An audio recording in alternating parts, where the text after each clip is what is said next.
Guyyaa har'aas odeeffannoo sharafa maallaqaa guyyaa har'aa karaa gabaa gurraachaa akkasuma karaa baankiitiin isinii dhiyaadheetaniin jira. Kanneen akka Ameerikaa doolaarii fi paawusterlingii, Kanaadaa doolaarii, yuuroo, Awustiraaliyaa doolaar, Dubaay diraamii, Kuweet diinaar, Saawud riyaal, Joordaan diinaar, Indihaan ruupii, Bahareen diinaar, Kaatar riyaal, Israa'el shiqil kanneen kana fakkaatan isinii dhiyaadheetaniin jira.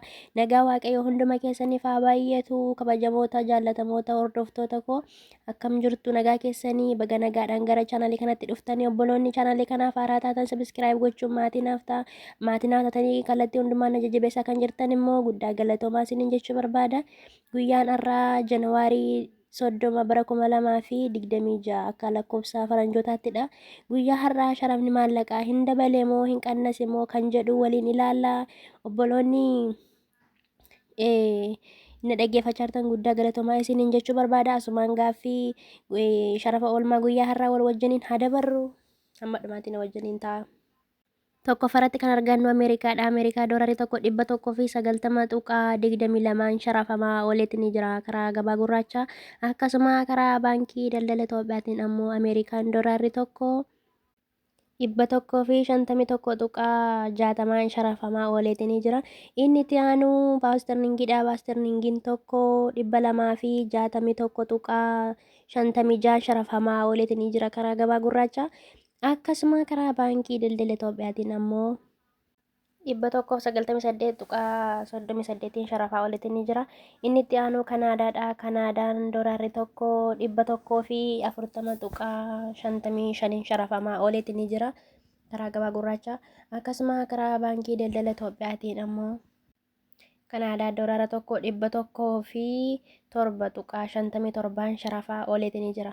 Inni itti aanu yuuroodha. Yuuroon tokko 226.88 sharafaa ooleetii ni jira karaa gabaa gurraachaa. Akkasuma karaa baankii daldala Itoophiyaatiin ammoo 176.50 sharafamaa ooleetii ni jira.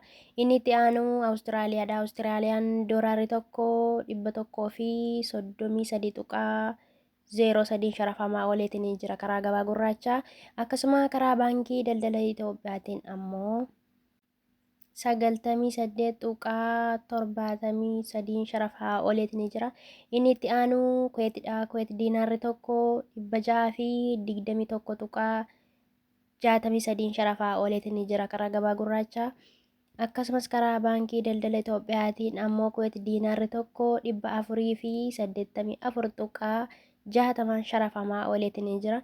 Inni itti aanu Dubaayidha. Dubaay diraamni tokko 51.80 sharafamaa ooleetii ni jira karaa gabaa gurraachaa.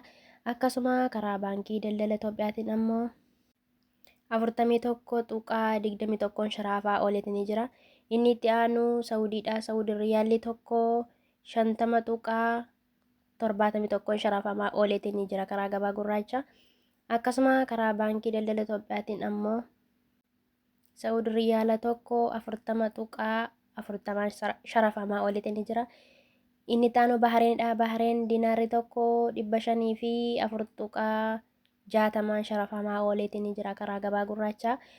Inni itti aanu Joordaanidha. Joordaan diinaarri tokko 268.30 sharafamaa ooleetii ni jira karaa gabaa gurraachaa.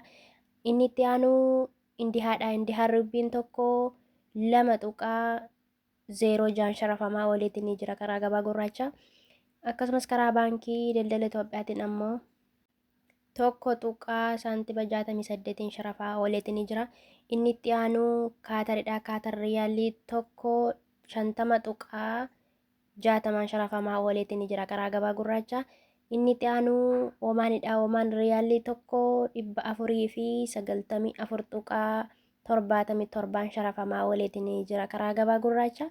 Inni itti aanu Israa'elidha. Israa'el shiqil tokko 61.44 sharafamaa ooleetii ni jira karaa gabaa gurraachaa. Odeeffannoo sharafa maallaqaa guyyaa har'aatii qabadhee isiniif dhiyaadhee kana fakkaata.